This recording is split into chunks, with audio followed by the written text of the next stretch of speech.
네, 할렐루야. 네, 사랑하고 축복합니다. 네, 오늘 말씀 제목은 중심 이동이 아니라 물이 많은 곳에서입니다. 네, 다시 한번 따라해 볼까요? 물이 많은 곳에서. 네, 오늘 예배팀 헌신 예배 가운데 하나님의 놀라운 복이 함께하기를 축복합니다. 네, 저의 고향은 강원도 홍천입니다. 어느 지역이나 어느 마을이나 그 동네가 자랑하는 맛집이 있지 않습니까? 제가 강원도 홍천에서 25년간 살면서 저희 동네에서 무엇이 제일 맛있어? 라고 물어보면은 저는 주저없이 양진말에 있는 양진말 화로구이집이 있거든요. 그 집을 자신 있게 추천드릴 수 있습니다. 제가 어렸을 적에 인터넷이 막 발달된 것도 아니고 도로가 그다지 강원도니까 도로가 그다지 좋은 편이 아니었어요. 근데 주말만 되면은 사람들이 어떻게 알고 찾아오는지 이 화로구이집으로 이제 먹으러 올 정도로, 그러니까 이걸 먹으러 올 정도로 그렇게 사람들이 많이 붐볐습니다. 그 정도로 이제 아주 맛있었고요. 그런데 이 양진마 화로구이집을 이 서울을 가는 이 도로를 두고 두 집이 이렇게 붙어 있었고 한 집이 이렇게 떨어져 있었습니다. 이 두 집 중에서 이 안쪽에 있는 집이 제 입맛에 너무 맞았고 사람들도 여기가 맛있다고 하는데 새로운 사람들은 잘 모르잖아요. 그래서 주차위원이 인도하는 대로 이렇게 가게 되는 것이죠. 그래서 사람들이 여기가 맛있느니 저기가 맛있느니 이런 논란들이 많았습니다. 그래서 그 처음 온 사람들은 이게 뭐지? 막 이런 혼란 가운데서 바깥쪽 집도 되게 많이 갔었던 것 같아요. 두 집 다 맛은 훌륭했습니다. 근데 이쪽에 있는 데는 조금 좀 떨어졌어요. 그래서 그렇게 됐었고 항상 그 두 집이 자주 경쟁이 붙었어요. 그래서 주차위원들끼리 이렇게 실랑이를 조금 많이 하더라고요. 그래서 손님 쟁탈전을 많이 했습니다. 그래서 두 집 다 자신들이 먼저 생겨났다. 내가 원조다. 내가 맛집이다. 이런 얘기들을 많이 했습니다. 그래서 홍천에 25년간 살았는데 분명히 저도 어디가 먼저 생겼는지 저도 알지 못하는 거죠.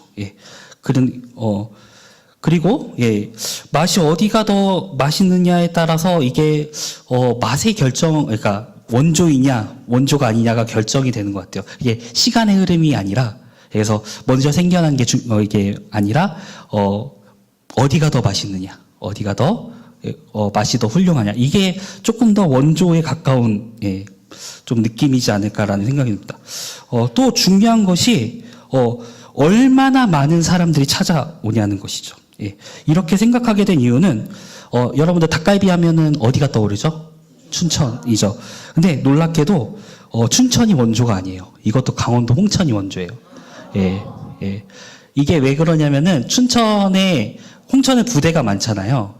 그 홍천 부대 앞에서 어떤 할머니가 닭갈비를 양념을 졸여가지고 화로구이에 이렇게 해가지고 팔았던 게 유래가 됐어요. 홍천에 있는 부대 앞에서.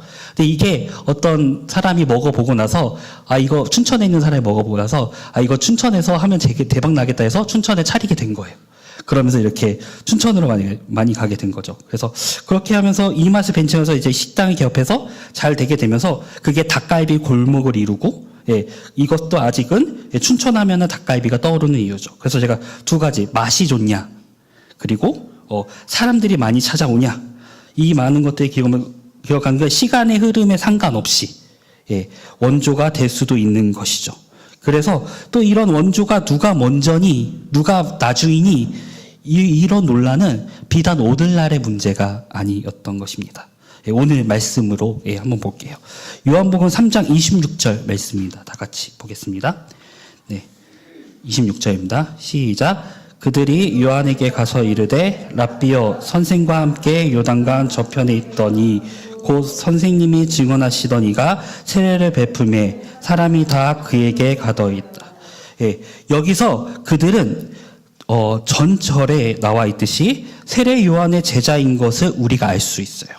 그래서 세례 요한의 제자는 세례 요한에게 이 맛집과 원조를 비춰볼 때 이렇게 말하는 거예요.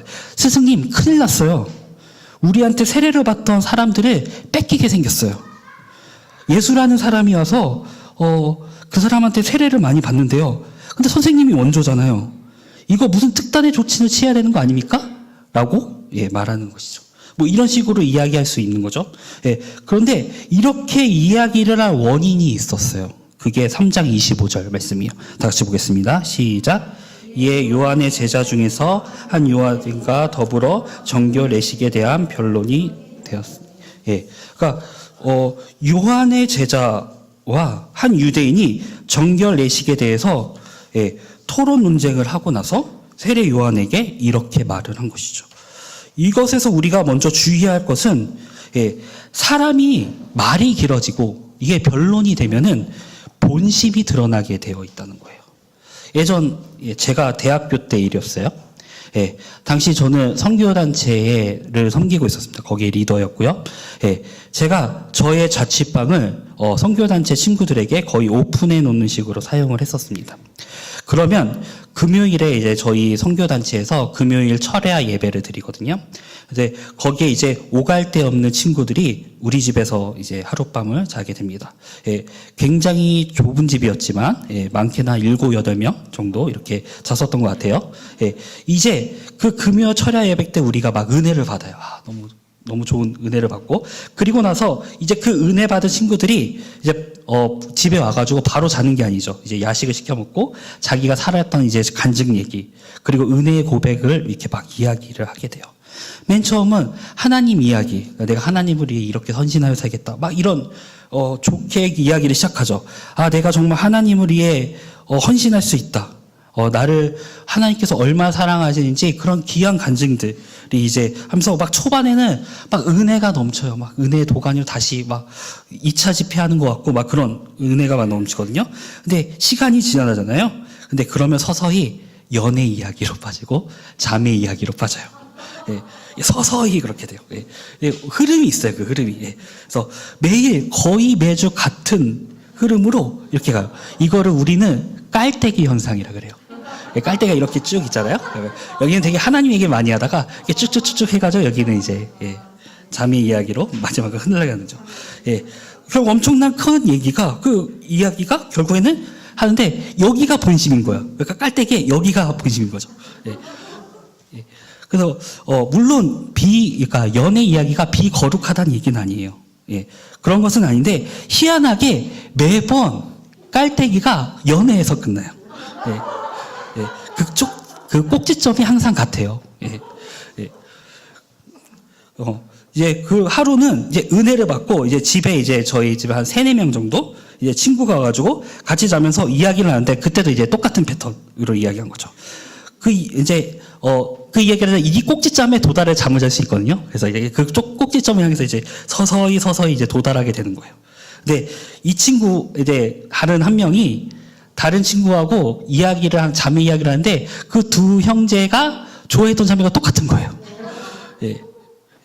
그렇게 되면 그때부터 은혜가 뚝뚝 떨어져요.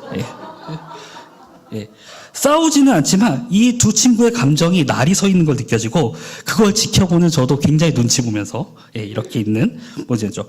뭐 이런 식이 되는 거예요. 그러니까 처음에는 좋게 세례 요한의 제자하고 유대인이 변론을 했겠죠. 맨 처음에 유대인에게 우리 세례 요한 선생님이 너무 좋아. 그리고 너무 이 정결례식 그리고 이 세례 너무 좋은 거였어. 근데 그렇게 하다가 말이 길어지면서 허점을 유대인이 툭 건드렸나 봐요. 근데 예수님한테 더 많이 가던데 여기서 이제 핀트가 딱 나간 거예요. 그렇게 되는 거죠. 처음에는 막 이렇게 제자 역시 유대인에게 그렇게 말을 한 것처럼 말이 길어지고 변론되면서 분신이 툭 나와버린 그 분신이 뭐예요? 바로 사람 수였던 거예요. 사람 수가 중요했던 거죠. 유대인이 변론을 하면서 이 지점을 건드렸던 거죠. 너네 세례 요한의 세례 사역보다 예수의 사역이 더 사람이 많아. 거기 가야 되는 거 아니야? 뭐 이런 식으로 얘기했던 거죠. 그때 그 제자는 그 세례 사역이 어떤 의미인지 알고 있었어요. 그리고 정말 귀한 사역이라는 것도 알고 있었지만 이 본질보다 갑자기 사람의 수가 더욱 중요하게 된 것이죠. 그러니까 세례 요한의 제자는 세례를 이용하여서 사람의 수가 많아지고 그것으로 자신의 스승이 유명해지면 본인도 그의 제자로 이름을 떨칠 수 있겠다. 속으로 그렇게 생각했는지 몰라요. 어쩌면 자신의 이런 야망들이 본인조차도 모르고 있었을 가능성이 높아요. 그런데 말이 이렇게 길어지다 보니까 본심이 나온 거죠. 예. 우리도 비단 그렇지 않습니까? 예. 어쩌면 이 복음이 예수님을 우리가 이용하는 것이 아닐까 그걸 점검해 봐야 됩니다. 내 꿈을 이루기 위해서 아니면 나의 어떤 목적을 달성하기 위해서 포장되어 있지 않은지를 점검을 해야 되는 거죠. 저 역시 그런 한 시절이 있었던 것 같아요. 제가 군대를 막 전역하고 나서 알고 있었던 목사님의 제안으로 그 교회에 이제 간사로 임명이 되었어요. 항상 제가 친구들에게 나는 조금 이제 시간이 지나면은 미자립 교회에서 간사로 주일학교 간사로 섬기고 싶어. 그렇게 이야기했던 것 같아요. 그래서 이제 군대를 전역하게 되고 이제 제가 신학을 하지 않지만 선교대 단체에서 배운 거를 가지고 사실은 이제 교회 간사로 이제 섬기게 됐죠. 근데 점점 하면서 지치는 거예요. 예, 점점 지치고 역량의 부족함도 많이 느끼고 힘들었던 시절을 보냈어요. 그러면서 제 안에 어떤 간악한 마음을 보게 되었어요. 예, 제 안에 있던 마치 저는 제가 주님을 위해서면 무엇이든 할 수 있고 교회를 위해 헌신하는 그리스도인으로 비춰진 것, 그걸 인정받고 싶었던 제 마음을 보게 됐어요. 그래서 막상 저를 칭찬하는 사람들, 저를 인정하는 사람들에게는 겸손한 척했지만 제 안에는 늘 지치고 헛헛하고 제발 주일이 오지 않았으면 하는 마음으로 이렇게 시간을 보냈던 시간이 있었습니다. 그러니까 저는 복음과 예수님을 이용해서 무언가 인정받고 싶었던 사람이었던 거죠. 우리는 우리의 마음을 잘 모를 때가 있어요. 그래서 하나님께서는 우리에게 고난이라고 그리고 혹은 시험이라는 유익한 프로그램을 통해서 우리 마음이 어떠한지를 알게 해주세요. 문제는 이것을 언제 깨닫느냐는 거예요. 문제를 깨닫지 못하고 계속 회피하면은 그 문제의 프로그램은 다른 형태로 계속적으로 우리에게 찾아오는 것이죠. 여러분들의 지금의 문제의 시험들이 있다면 이것을 지금 점검받아야 되는 것이죠. 더는 미루지 말고 회피하지 말고 지금 해결하기를 소망합니다. 예. 근데 이 본문은요, 세례 요한의 말로 마무리가 지어요. 그걸 찾아보기에 앞서서 이 본문의 위치에 대해서 우리는 생각해 볼 필요가 있어요. 이 본문은요, 어떻게 위치됐냐면은 예수님과 니고데모와의 만남, 그리고 그 후에는 예수님과 사마리아 여인의 만남, 그러니까 요한복음 3장 전절, 그리고 요한복음 4장 후절, 이렇게 거기에 끼어 있어요. 이 두 가지 만남을 이어가는 역할을 사실상 이 본문이 하고 있는 거거든요. 우리가 이 시간부터 이제 집중해서 보기로 합니다. 다들 성경책 갖고 계시죠? 예, 우리 같이 3장 23절 말씀 같이 읽겠습니다. 예, 다 같이 시작. 요한도 살렘 가까운 에논에서 세례를 베푸니 거기 물이 많음이라. 그러므로 사람들이 세례를 받더라. 예, 세례 요한이 있었던 장소 살렘에서 가까운 에논에 거기가 세례 요한이 있었던 장소예요. 이곳의 특징이 뭐예요? 물이 많아요. 예, 물이 많은 곳에 있습니다. 그 전에 우리가 이제 다른 본문을 볼 필요가 있어요. 예, 여러분들이 잘 아는 말씀인데 3장 5절 말씀이에요. 예, 3장 5절 말씀, 예, 다 같이 읽겠습니다. 시작. 그래서 대답하시되 진실로 진실로 내게 이르노니 사람이 물과 성령으로 나지 아니하면 하나님의 나라에 들어갈 수 없는 것이. 예, 다시 23절을 볼게요. 23절을 보면은 에논은 어떤 곳? 물이 많은 곳이에요. 근데 5절 말씀을 같이 비교해서 볼게요. 비춰서 보면은 무엇이 없어 보여요? 예, 성령이죠. 예. 그러니까 지금 이 대화가 벌어지고 있는 곳에서는 세례 요한의 제자가 성령이 없었던 거예요. 반면 예수님이 계신 곳에는 물과 성령이 함께 있는 곳이죠. 그러니까 세례 요한의 제자의 한계, 그 문제의 원인은 바로 성령에 있어요. 예, 성령을 바라보지 못했던 거예요. 성령을 바라보지 못한 채 뭘 바라보게 된 거예요? 사람의 수, 누가 진짜인지, 예, 그리고 자신의 사역에 대한 걱정으로 가득 차 있었던 거죠. 그러니까 우리가 우리의 본질적인 문제 해결에는 반드시 성령님이 개입되어야 돼요. 아멘. 예, 이것이 하나님 나라를 소망하고 바라는 사람의 모습이라는 거예요. 오늘날 우리에게도 마찬가지예요. 물이 너무 많아요. 그렇지 않아요? 예, 많다 못해 넘치고 있어요. 얼마든지 신앙생활에 도움이 될 수 있는 도구들이 많다는 거예요. 예, 지금도 우리가 스마트폰을 꺼내서 검색 몇 번 하면은 3분 안에 좋은 말씀도 많이 찾아볼 수 있어요. 3분 안에 우리는 은혜를 찾을 수 있어요. 근데 이 도구들만으로는 부족하다는 거예요. 이 도구만으로는 하나님 나라를 볼 수가 없다는 거예요. 바로 성령님의 개입하심이 있어야 돼요. 할렐루야? 예, 성령님을 기다려야 하는 것이죠. 할렐루야. 오직 성령이라는 거예요. 그 자세를 보여주신 것이 바로 세례 요한이에요. 세례 요한은 자신이 시간의 흐름상으로는 원조 맛집임에도 불구하고 오히려 제자에게 이런 말을 한 거죠. 29절 말씀 다 같이 보겠습니다. 네, 시작. 신부를 취하는 자는 신랑이나 서서 신랑의 음성을 듣는 친구가 크게 기뻐하나니 나는 이러한 기쁨으로 충만하노라. 네, 여러분, 이게 성령님을 기다리는 사람의 자세인 거예요. 예수님께서 행하시는 세례만이 완전하기 때문에 그것을 인정하고 그 사역에서 도리어 기뻐하게 되는 거죠. 내가 주인공이 아니라 그 주인공의 결혼식에 참여하는 자로서의 진정한 친구, 진정한 동역자로서의 기쁨을 여기서 느낄 수 있는 것입니다. 세례 요한이 직접 이 말을 했으니 결국은 세례 요한의 제자들 중에서 아무도 이 분쟁을 만들 수 없는 거예요. 예. 갈라지지 않고 오직 성령님 그 한 분만을 보면서 화합하면서 걸어갈 수 있는 거죠. 이제 이 한 분을 바라보지, 즉 성령님을 바라보지 못하면은 우리는 어떻게 되는 거예요? 이게 성경에도 나와 있죠. 고린도 교회가 이랬어요. 이 세례 문제가 심각해서, 그러니까 누구한테 세례를 받았느냐, 바울한테 배웠냐, 아볼로한테 배웠냐, 막 이러면서 자기 분파를 만들지 않아요? 예. 그래서 그 세례 문제, 그 누구 파를 만들어서 누구와 분쟁이 있고 막 그러니까 바울이 고린도 교회에 편지를 보내게 된 거예요. 그게 바로 고린도 전후서죠. 예. 누구의 세례를 받았냐, 너는 누구 파냐, 이게 중요한 것이 아니라 세례와 그 정결한 예식 속에 성령님의 개입이 있다면은 우리는 한나를 이룰 수 있다라는 거예요. 할렐루야. 이게 현대에 와서는 세례의 문제가 아니죠. 얼마 전에 대선이 끝났습니다. 와, 이 대선을 보면서 얼마나 많은 기독교 내에서, 교회에서 큰 갈등이 있었는지 모릅니다. 오늘날 우리가 보수와 진보로 서로 나누어서 그리스도인들이 개입하고 싸우는 문제도 역시 우리는 한 번쯤 생각해 보아야 돼요. 저는 누구의 편에서 이야기하는 것이 아닙니다.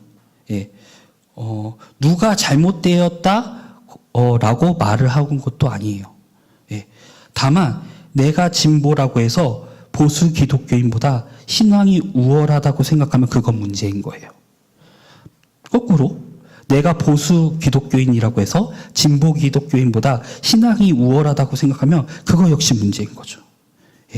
우리는 신앙의 우월함을 뽐내기 위해서 교회를 온 것이 아니에요. 우리가 그렇게 교회를 다닌 것이 아니죠. 우리는 오로지 지금 이 순간에 하나님의 은혜를 구하기 위해서 지금 이곳에 있는 것입니다. 할렐루야. 우리가 30절 말씀 같이 읽어보도록 하겠습니다. 유명 말씀입니다. 크게 한번 읽어봅시다. 시작. 그는 흥하여야 하겠고 나는 쇠하여야 하리라. 우리가 이 세례 요한의 이 고백을 우리는 귀담아 들을 필요가 있어요. 물론 세례 요한의 이 고백은 구약의 성취와 맞닿아 있는 부분이 더 맞아요. 세례 요한 이후에 예수님의 사역이 본격화되니까요. 그런데 저는 이것이 반드시 세례 요한에만 국한된 고백은 아니라고 생각합니다. 이 말을 우리에게 적용해 볼 수 있다는 말이죠. 그 말은 뭐냐면은 우리가 반드시 세하여야 예수님이 흥한다는 말보다 우리가 어떤 자세, 그러니까 우리가 예수님이 흥하려면 내가 언제든 내 자리를 내어드릴 수 있다라는 말로 우리는 적용할 수 있는 거예요. 그러니까 우리가 이 예배를 워십이라고 하지 않아요? 워십이라 하지 않습니까? 월스 이제 가치죠. 쉽이라는 가치를 이런 가치를 구체하는 명사가 만나서 워십이라고 합니다. 그러니까 내가 생각했던 가치를 내어 드린다라는 뜻이에요. 그러니까 내가 그리스도인이 그리스도인의 자세는 뭐냐면은 그리스도인의 예배는 내 가치를 내어놓고 그 자리에 하나님을 드리는 거예요. 하나님의 가치로 지배를 받는 거죠. 제가 부끄러운 저의 이야기를 하나 더 고백할게요. 예, 한 3개 정도 고백을 하는 것 같은데. 예, 제가 전에 이제 산익교회 여기 와가지고 3부 예배 때 찬양 인도를 맡아서 한 적이 있었어요. 그때 정말 너무 은혜스러움이 많이 느껴졌었던 시간이었어요. 제가 기름 부으심을 많이 느꼈고 같이 찬양을 드리는 이 예배자들 가운데서도 표정에서 은혜가 충만해 보여온 것을 느낄 수 있었어요. 이 전체 예배의 흐름이 너무 감격적이었어요. 감격이 흘러넘쳤어요. 예배가 끝나고 나서 성도님들과 목사님이 저에게 오늘 찬양과 예배가 너무 좋았어요. 너무 감격적인 예배였어요. 그래서 은혜로운 이야기를 해주셨고 저를 좀 칭찬해 주셨어요. 저는 의당 당연히 늘상 그래왔던 것처럼 저는 하나님께 영광을 돌려요 라고 말을 했습니다. 그리고 그 은혜의 공을 하나님께 돌렸다고 생각했어요. 제가 바로 교회 문을 나오는 순간이었어요. 이제 재하 사모께서 저를 초롱초롱한 눈빛으로 쳐다보고 있는 거예요. 그러고 제가 회피하고 싶었던 그 말을 꺼냅니다. 전도사님, 아기가 똥 쌌어요. 이 말은 제가 기저귀를 갈아야 한다는 뜻이죠. 제가 얘기를 데리고 급히 화장실로 가서 아기 똥기저귀를 이렇게 치우고 있었어요. 이럴 때 간악한 마음이 딱 들어왔어요. 아까까지만 해도 내가 영광의 자리에서 찬양을 하고 있어. 찬양을 하던 내가 지금 여기서 아기 똥이나 이렇게 치우고 굉장히 신경질적인 마음이었어요. 그런데 그때 하나님께서 제게 이같이 말씀해 주셨어요. 너 찬양을 하는 그 자리에서 성도들에게 흘렀던 은혜가 너의 잘남 때문인 줄 알지? 하는 마음을 주셨어요. 그때 하나님께 제 본심을 들키고 만 거예요. 저는 말로는 하나님께 100% 영광을 드리는 것이라고 말을 했어요. 그렇게 고백을 했고 실제로 그런 줄 알았어요. 근데 제 어두운 밑에는 오늘의 찬양은 하나님께서 한 80% 정도 공이 있고요. 제가 한 20% 정도는 가져갈 수 있는 것 같아요. 라는 마음이 있었던 것 같아요. 그래서 생각하면 여전히 저는 모두가 그 은혜에 사로잡혀 있는 순간 찬양 인도를 했던 정작 본인인 저는 그 은혜를 잊어버리는 순간이 왔게 된 거죠. 이런 제가 모든 영광을 돌린다는 고백을 했더니 너무 한심한 거죠. 사실은. 지금도 하나님께 감사한 것은 그때 아기가 똥을 싸지 않았다면 저는 여전히 그 고백에 담긴 본질을 생각하면서 아직도 여전히 그 영광의 자리가 8대2 정도에는 내 공로를 속으로 주장했을 것 같아요. 우리가 신앙생활을 하면서 우리의 경건 생활에서 이것을 우리 몫이라고 할 수 있어요.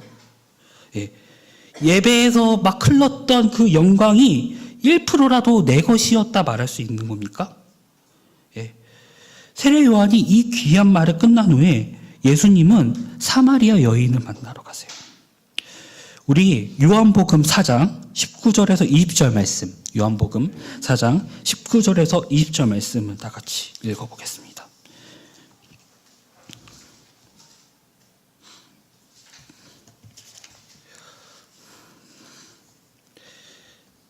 자, 함께 읽겠습니다. 시작. 여자가 이르되